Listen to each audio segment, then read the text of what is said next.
ખારાવાસ વિસ્તારમાં દુકાનનો સ્લેબ ધરાશાયી થતા જર્જરિત દુકાનની છતને ઉતારી લેવા માંગણી ઉઠી છે। મંગળવારે બપોરે અચાનક જ ખારાવાસ વિસ્તારમાં આવેલી એક જર્જરિત દુકાનનો સ્લેબ ધડાકાભેર તૂટી પડ્યો હતો।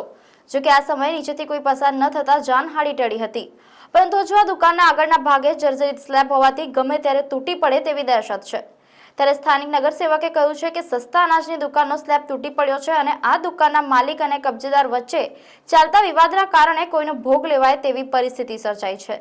ત્યારે નગરપાલિકા અને કલેક્ટરને વિનંતી છે કે આ જર્જરિત દુકાનનો સ્લેબ ઉતારી લેવામાં આવે। જો કે આ અંગે હાજર રહેલા કબજેદારને પૂછતા તેમણે કહ્યું કે આ અંગે અમોએ વારંવાર રજૂઆત કરી છે, પરંતુ દુકાન માલિક કોઈ રજૂઆત ધ્યાનમાં લેતા નથી।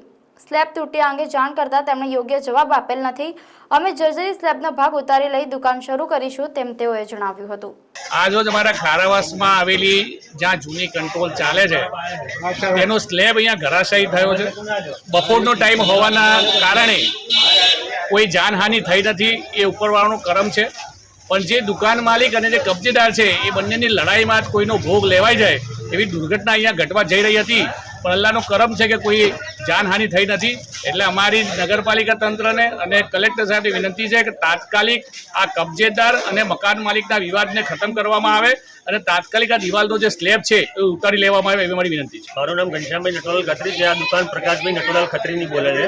પ્રકાશભાઈ ખત્રી પોતે એફઆઈસ થઈ ગયા છે, હાથ પગે પેરાલિસિસ છે। એમનો બાબા આ દુકાન ચલાવે છે। દુકાન માલિકને 10 વખત રજૂઆત કરેલી છે કે આ દુકાન રિપેર કરાવી છે, મને મંજૂરી આલો।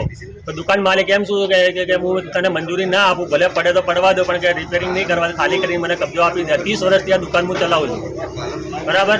તો અહીંયા અભિયા કે ઉપરની એક છત પડી છે, તો જે મકાન માલિકને વાત કરી તો કે મારે કોઈ લેવા દેવા નહીં, બરાબર। તો અમે આ મોહલ્લાની અંદર એ બધાને એમ જ કીધું કે અમે આ કાલે આટલો ભાગ ઉતારીને અમે કાલ પતરા મારીને રાબેતા મુજબ આ દુકાન પાછી અમે ચાલુ કરવા માંગીએ છીએ।